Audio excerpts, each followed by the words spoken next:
special guest is Matt Miller. Matt is a rocking father, husband, entrepreneur, and the lead kingpin over at School Spirit Vending. I've known Matt for over 9 years, and man, what a blessing he has been to my family and myself. Matt, welcome to Game Changing Dads. What up, Ray Matz? How are you, man? I'm doing awesome, brother. It's a pleasure having you, dude. I know you're busy. You're in your car. You're just rocking out life, brother. Yeah, we're in the middle of a volleyball tournament today, so I got to be honest. I didn't remember that the tournament was going on when we scheduled this, so we're making do, man, making it happen. So. All right, well, here we go. It's going to be a fast one, and if you're a hockey player, you like speed, I totally get it. So, hey, let's get right into it. Give us a quick snapshot so we can kind of get to know you a little bit of, where you grew up and then where you are today. Grew up in the Chicago area, was blessed to have the opportunity to go to the Air Force Academy for school.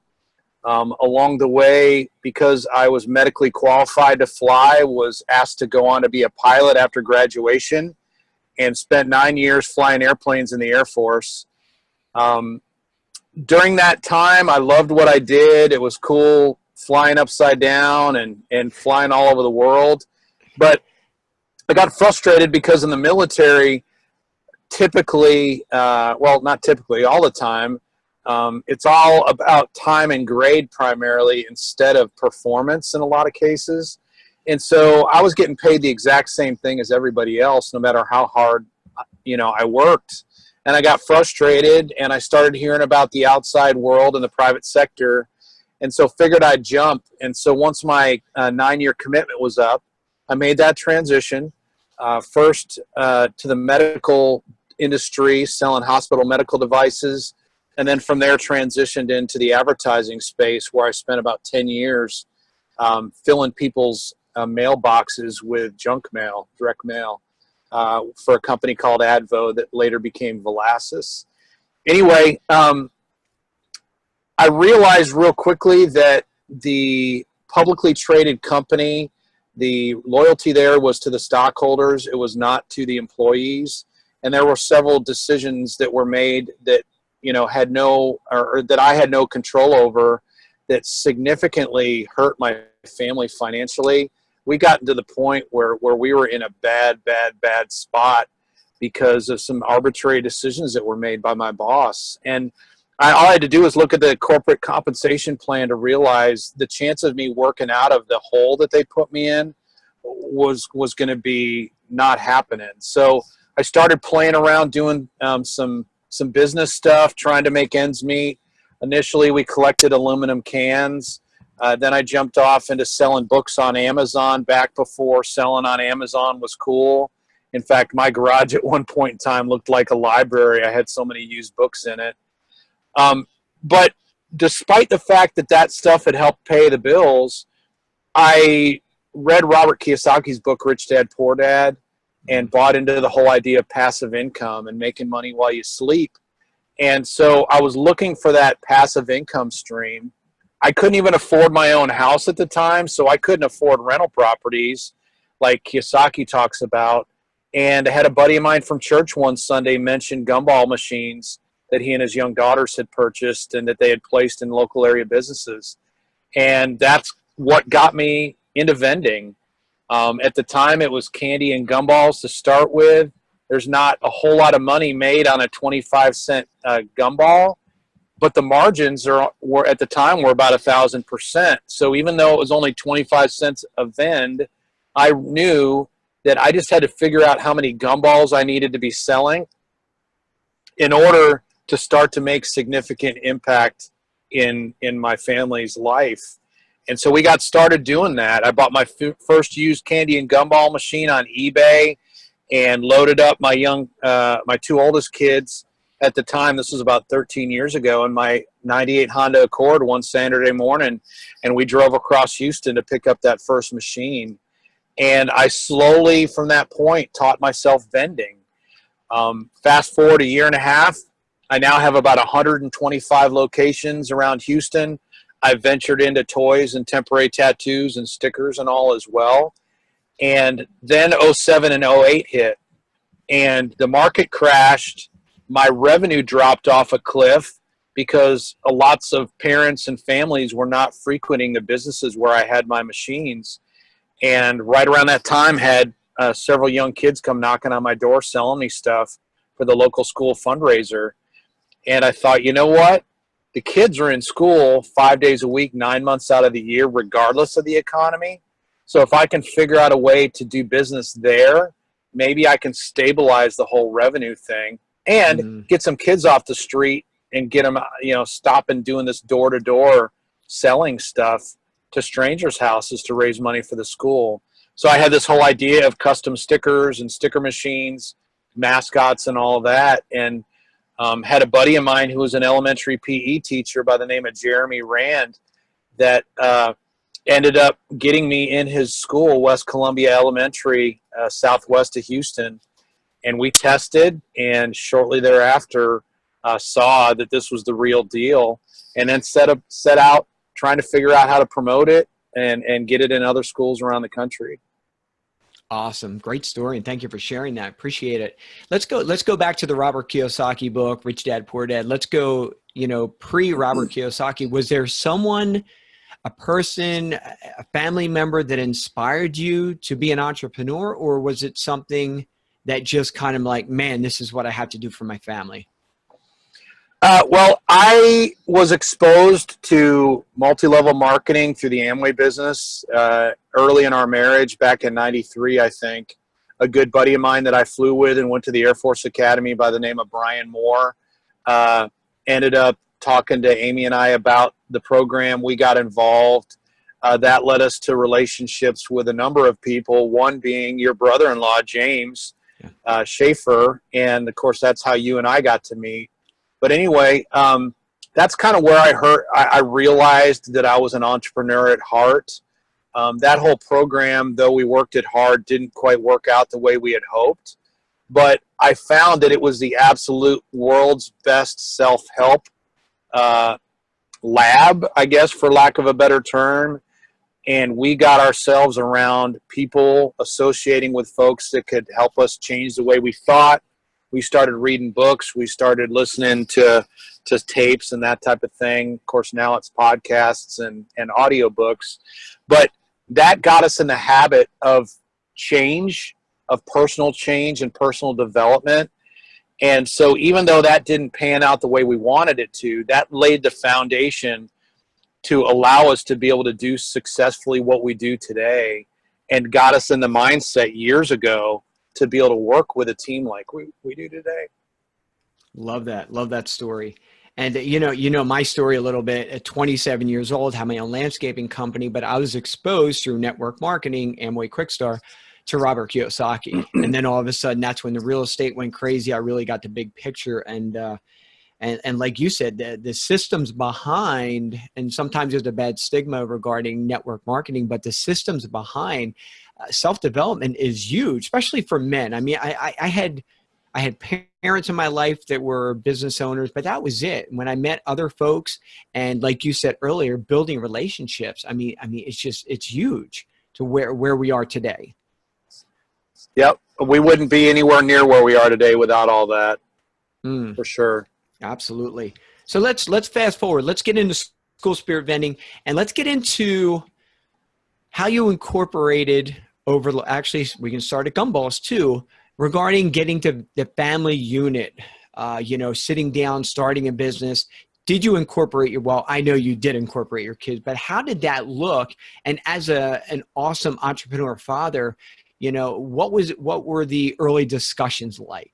Because I know my father had a supermarket business, and I only got little peeks from the outside. But I know your story is a little bit different because I see what your kids are, what they pursued, and how they helped out in your business.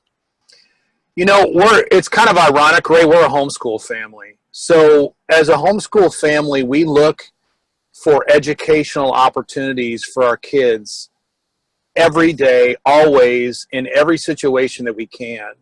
And so when we started becoming business owners and started the vending business, it just made total sense for us to have our kids be involved. I didn't own my first business until we were, in Amway and Quickstar back at 28 years old or so. I didn't start School Spirit Vending until I was 40. I'm 50 now. And so to expose our kids at a much, much earlier age to entrepreneurial thought process and just to what it takes to succeed was a big deal for us. And since we were homeschooled, we had a lot of control over our kids' schedules. And instead of making an excuse why they couldn't be a part, we found a reason to make them a part. We've also really been convicted that there's too many families out there, too many parents who are treating their kids like kids way too long. I mean, you think back 100 years ago, people were having kids because they contributed to the well-being, financially and otherwise, to the family from the very beginning. From the earliest ages that they could, they were out working in the field or they were doing whatever to help support the family. Well, today, it seems like many parents are pushing that off and letting kids just play and not be responsible for much until way, way late. In my opinion, all of a sudden they're out of the house and they have no idea what to do because they've never been given any responsibility because mom and dad have done it all for them. And we have been like, our job as parents, aside from, being godly examples and encouraging our kids in their faith walk, the number 2 priority for us is to prepare them for life. And school was going to get them prepared for a job. What we wanted to do is to teach entrepreneurship and inspire that thought process in them so that when they got done with college, if they wanted to work for somebody else, they could. If they wanted to be an entrepreneur, they could make their own way there. Or if they wanted to do a combination, like many people do, they'd understand. They'd know what it was going to take, being around parents that are creative and that have had them involved from the very beginning. My son Zane, at 10 years old, when we started School Spirit Vending, he's 21 next month. At 10 years old, he was our very first graphic designer because I saw how expensive design was, and our program is very, very design intensive. So I bought an iMac, I bought the Adobe suite, and Zane worked a couple hours in the yard of a good friend of ours, Jeff Smith, in exchange for training in Photoshop and Illustrator. And over the last 10, almost 11 years, he's worked with hundreds of clients, thousands of design jobs. Today, he works as in the external affairs office of Hillsdale College, where he's a junior. He was called into the office by the head of external affairs because the guy saw some of his work that he had done around the campus for his fraternity and that, and said, "Where the heck did you learn how to do all this stuff?" And Zane said, "Well, I've been doing graphic design for my dad's business since I was 10. The guy hired him on the spot, and now he is producing literature and content that is being distributed all over the planet for the university as a junior in college. My daughter, Rebecca, she has always loved going to trade shows, and she just has a gift of gab. She loves people. And initially at 5, 6 years old, she would come and she'd be running around to all the vendors just getting free stuff, free cookies, pizza, the knick-knack to take home or whatever. But over time, she took interest in actually working the table with our franchisees as we would work trade shows.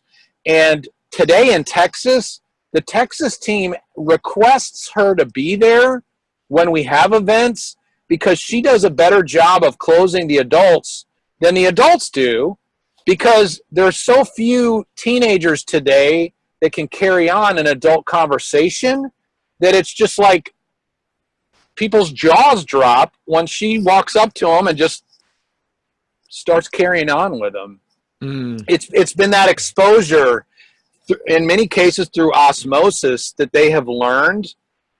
Sarah, our oldest daughter, just started a business online with scrunchies for women's hair. Yeah. She found out that there was no fashion in scrunchies at all.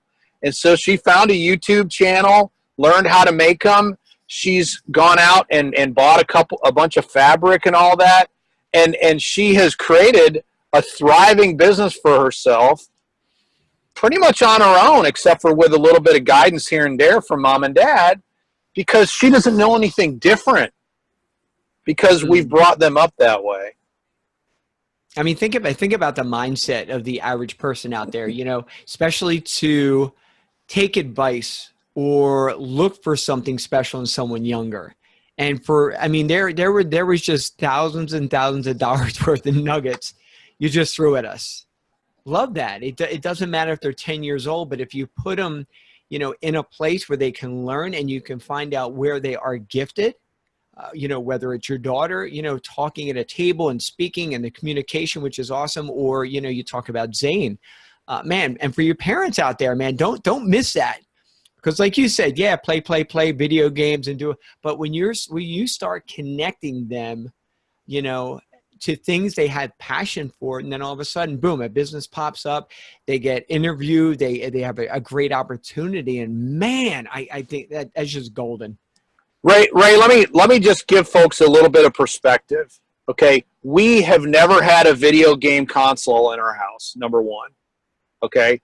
Number two, we have never paid an allowance. In fact, our kids at 13 years old start buying a lot of their clothes even, except for necessities. And when they want to go running around with friends, or they want that new pair of shoes that isn't a necessity and is more for fashion or whatever, guess who's paying for it? They are, because it's our job to prepare them for life. And life is not a bed of roses. It's just not. It's hard work. It's commitment. It's, you know, getting out of your comfort zone. It's failing a lot. And it's getting beat up on a regular basis, as we all know. So we are doing our kids a disservice by not giving them the opportunity to get out there and learn and fail and experience life before they leave our house. Because if we don't do that, they leave the house and they have no clue what to do. All they've gotten is awards for participation all their life. All they've gotten is kudos and you're the best and feel good about yourself and all that. And don't get me wrong, some of that is important. Yeah. But in all of that, we've forgotten to teach them what the real world is all about. You know, my daughter Rebecca, when she was 8 years old, she was in a kindergarten class with 9-year-olds just because of the way the scheduling worked out in our church at the time. And the teacher in that classroom went around the classroom one day and asked each of the kids, what is it that you love to do for your parents at home to help them out? And at 8 years old, Becca said, mow the lawn. The jaws dropped of the teacher and all the 9-year-olds, and we all know a year is a big deal at that age. all the 9-year-olds are looking at her like, what? And Becca's like, yeah, I mow the lawn for my mom and dad about once a week. Well, the other kids' jaws dropped because their mom and dad had never given them an opportunity and an opportunity to be responsible for something like mowing the lawn. Now, we didn't just give her the lawnmower and send her out there and you know, with the possibility of her injuring herself. No, we didn't do that. We supervised her initially. Initially, it was Amy and I. Then it was our oldest son, Zane. And then eventually, Becca was able to do it on her own. But here was a classroom full of kids a year older than her that had never even been brought up as an option in their house. Because we're not giving our kids enough opportunity to grow up and giving them responsibility in bits and pieces so that by the time they're on their own, they know what that's all about. Absolutely. And it could be something simple, and we practice it here every year. You know, my kids are bringing in, you know, $60 to $80 a day over the summer selling water bottles. It's Florida. It's hot. Something simple. And they went, it's funny, they started at lemonade, but they wanted to dial it into something a little bit simpler to handle.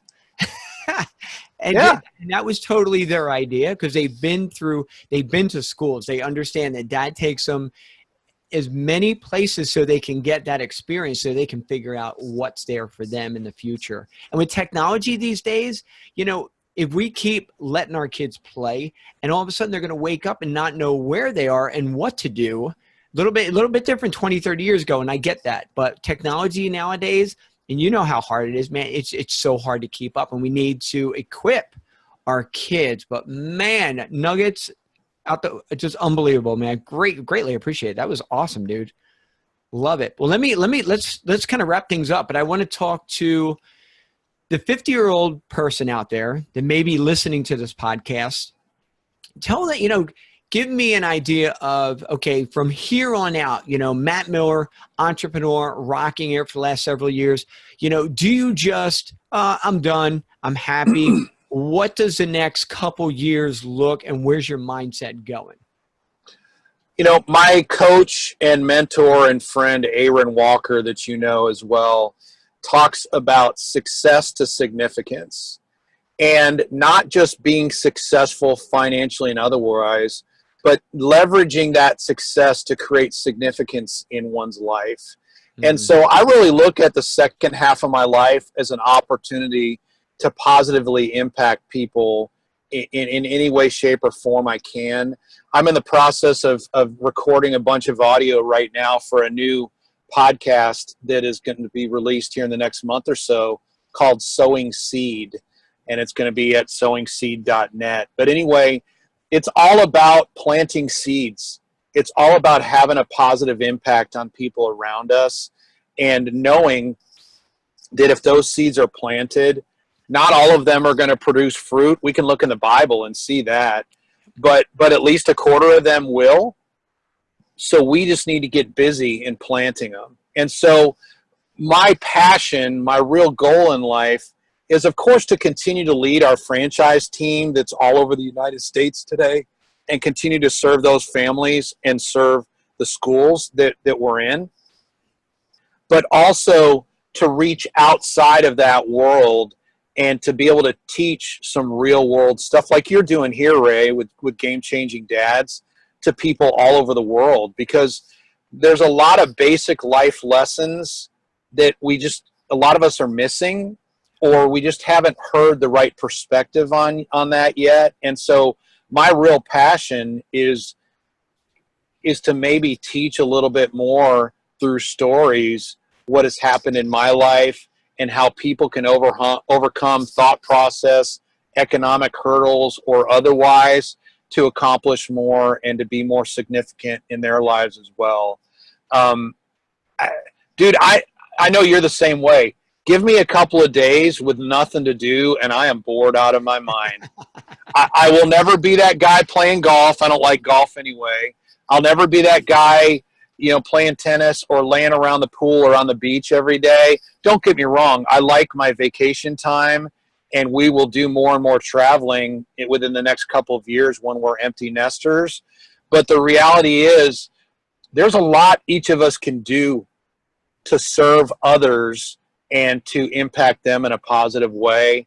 And SSV foundationally has gotten us to a place where we've kind of got the money thing taken care of for the most part, so that now we can spend our time on that significance piece and doing a lot more of what we do missionally and otherwise to encourage and support others and to help any way that we can in that regard. And that is good. And one of the things we do over here at Game Changing Masterminds, we like to fast forward. I call it hit the fast forward button. You're 90 years old. You're on your deathbed. And what I love to talk about is what is that conversation going to look like? Is it going to be significant? Is it going to be changing other lives, helping, planting seeds, everything you just laid down? Or is it going to be like, are you going to really look back and, man, hours in the office and didn't see my kids in the big house? No, it's about significant. And I want to be the guy that wakes up at 90 going, I would do it all over again. Absolutely. I mean, we got slammed in '08. I would still, I don't want to say I would do the same exact thing, but I was involved in it. It was great. It was wonderful. It went down really, burn up in flames, but I learned, I created an opportunity from it and just rocked it. But man, I mean, how important, like you said, planting seeds. And your kids are seeing all this too. And I love that. We need to be guys that are leading the way for our families. And I think that is huge. And you are definitely doing it through business, through everything you touch. And I greatly appreciate our friendship over the last 9 years. Me too, Ray. Let me mention this real quick, because I've seen it in you over the years and you've seen it in me. The two of us, one of the reasons why we're making an impact is because we have been willing to reinvent ourselves. We've both done it several times. Too many people get stuck in the fact that, well, I went to school for this, and mentally lock themselves into that one thing for the rest of their life, and in the process have limited so much inspiration and opportunity to do other things, to impact others in a positive way. I mean, let's look at my situation. Okay. Air Force pilot, advertising executive, vending machine operator. I mean, that's the natural career progression, right? I mean, that's what anybody would think. No, heck no. I still have people in my life that are looking at me cross-eyed like, you have vending machines. You used to fly airplanes all over the world. It doesn't compute to them. But I'm not doing it for them. I'm doing it for me. And I didn't take myself so seriously that the only thing I could do in my life ever, because I spent some time learning how to fly, or I spent time in college being a history major, was to do history or fly airplanes. That's ludicrous. You the same way. Man, you've gone from landscaping to real estate to now doing what you're doing now. And I truly believe all those other things were necessary in your life to get you and Julie where you are today, but God had a plan, and you had to go through that stuff to be as effective as you are today, and to be able to relate to and lead the men and their families that are part of your community. Amen. And I'm just excited to see what's going on, and I'm excited to see what the future holds for both of us, man. Absolutely, man. Absolutely. It's going to be awesome. We don't know what it looks like, but it's going to be great. And if God's hands on it, man, we are rocking and rolling. So, hey, let's finish up our call on our rapid fire. And if you're a hockey player out there, this is where we line all the pucks up and just fire away. And Matt, if you need to pass, say pass, and we go on to the next one. All right. Number one, favorite book. Aside from the Bible, obviously, and I've already talked about Kiyosaki's Rich Dad, Poor Dad, I would have to say the other one is, bar none, How to Win Friends and Influence People, Dale Carnegie. It's an old book, but you have got to read it, because there's nuggets in there about relating to people and talking to people and that type of thing that will be a game changer for you in the relationships that you develop. Yeah. And everybody's trying to computers, but there's people still behind the computers, and that's huge. All right. Number two, favorite quote. Zig Ziglar, help enough other people get what they want and you will be taken care of. And that's what we've tried to do, live in our life. And that's kind of what has put us where we are today. Excellent. Number three, favorite husband moment. Wow, this is pre-husband, but I got it. Well, maybe I'll hold off on this one. Favorite husband moment. I'll tell you what it is. I learned, and I don't remember who it was. It was from a guy that I looked up to several years ago, that us guys can turn it off at any time, and we can end our day, shut down, and we can relax just sitting at home, doing whatever. But the ladies can't. Our wives can't, because there's always something that they've got to worry about doing around the house. And so what he recommended that I do, and a lot of you guys aren't going to get this, but trust me, it will be a game changer for you, is start every month or every couple of months taking your wife to a hotel for a night locally. You don't have to travel anywhere. It could be a mile from your house. Now you're thinking, why would I spend the money on a hotel when I've got a bedroom to sleep in? Here's why. Because when she's in that hotel, there is nothing she can do but relax. When she's at home, she's got 1,000 other things that she's thinking about, and she can never relax like you and I can. So making a decision to do that years ago has definitely been that move, one of those moves for me and for our marriage for sure. Awesome. Great advice.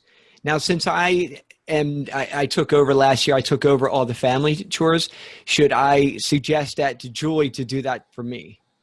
Sure, man. Why not? Love it. And I love being the stay home. Give me laundry, give me cooking. I just made her lunch. It is what it is. And the guys need to step up to the plate and do more of that. Let's go number 4, favorite dad moment. Favorite dad moment. I think the fact that because of our financial situation, and we talked about this a little bit already, I found a way to still spend quality time with my kids while I was having to do what I needed to do to provide for my family. And each of my kids have time after time that they can think back on when they would go with me and service vending machines or work in and out of schools or go to trade shows or whatever. It's not the dad moment that a lot of us think about, but it was a necessity. And in those dad moments, we got a chance to get to know each other, better and love one another well. And we also got a chance to teach them some real life situations and scenarios. Amen. And that's so important. Taking the kids to, whether it's business, whether it's work, and just spending some time together and just having your kids see what we do day in, day out. Because a lot of kids don't get that opportunity. That is awesome. Number 5, favorite, what was I thinking moment? Well, this is the one I was going to bring up a minute ago, but it fits perfectly. Back when Amy and I had been dating for 3.5 years, it was New Year's Eve, or actually just New Year's. It was after midnight of 1993, and she was brushing her teeth at my brother and sister-in-law in my brother and sister-in-law's bathroom at their house. We were staying there, and that's when I proposed to her to marry me. Talk about romantic, man. I mean, she's got the toothpaste all over the place. And then when she gets done, she looks at me and says, yeah, someday, because she thought I wasn't serious, I don't know what I was thinking, man, but it's definitely a good story to tell almost 25 years later. That is pretty incredible. That is awesome. All right, number 6, can you share one piece of awesome game-changing advice with our listeners today? I would just tell you guys that too many people are getting ready to do something. Stop getting ready. The lights are never going to be green the entire trip you're going on. The ducks are never in a row. You just got to get after it and figure it out. It wasn't too long ago that Ray wasn't doing this podcast, but he got started and he's got an audience today and he's got people lining up to be a part and he's impacting people all over the planet. Why? Because he got in the game instead of thinking about getting in the game. So get in the game. You're going to figure it out as you go. You're going to fail a ton. But if you're willing to do that, not take yourself too seriously, you can get to the point where you end up being an expert and excellent at whatever that thing is for you and start making that impact. And I talk to a lot of my guys about this. Ready, aim, fire. I'm totally against that. I am a fire. Eventually we'll aim. Eventually we'll get ready. But there's just going to be so much craziness going on. We'll figure it out. Absolutely love that. Great one on that. All right. So, and we'll wrap it up right here. Where can people find you? I wrote a short ebook, Ray, a couple of years ago called Live Your Dreams, the top 10 reasons why you need to own a vending business. It's a great business for families. It's a great business if you're looking for passive income and don't have a whole lot of time or a lot of money. They can go to ssvbusiness.com/game-changing dads and download that for free. I also wrote and put together a course on vending if people just want to know some basics about vending instead. And they can go to vendingsecrets.net for that course. And if they use the coupon code Game Changing Dads, they can get that course at a several $100 discount for just $97. Awesome. And we will have all that information in our show notes. And hey, let's end on that. Greatly appreciate Matt being here today. And we thank you so much, sir. Thanks, Ray. God bless you, man. Say hello to Jules and the kids. Right back at you, brother.